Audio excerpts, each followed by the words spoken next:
வணக்கம் நண்பர்களே. உங்கள் வாழ்க்கையை முழுவதும் மாற்றக்கூடிய ஒரு சின்ன ரகசியம் உங்களுக்கு தெரியுமா? 1000 ஆண்டுகளுக்கு முன்பே சாணக்கியர் அதை கூறிவிட்டார்.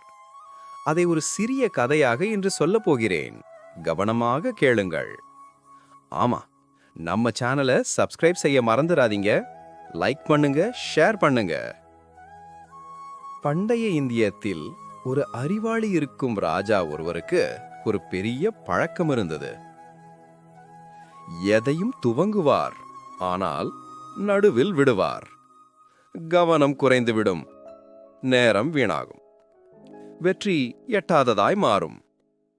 ஒரு நாள் அவர் சாணக்கியரிடம் வந்து சொன்னார், ஆசிரியரே, நான் எதையும் முழுமையாக முடிக்க முடியவில்லை. எனது மனம் திசை மாறிக்கொண்டே இருக்கிறது. என்ன செய்ய வேண்டும்? சாணக்கியர் சிரித்துக்கொண்டு ராஜாவுக்கு 3 விசித்திரமான பரிசுகளை கொடுத்தார். 1, ஒரு சிறிய கல். 2, ஒரு வெற்று காகிதம். 3, ஒரு கயிறு.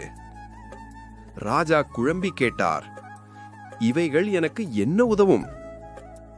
சாணக்கியர் அமைதியாக சொன்னார், முதல் பரிசு கல். இந்த கல்லை பாருங்கள், இது ஒரே இடத்தில் இருக்க முடியாது.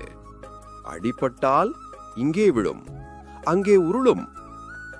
அதேபோல் உங்கள் மனமும் எல்லா திசையிலும் உருண்டிக் கொண்டே இருக்கிறது.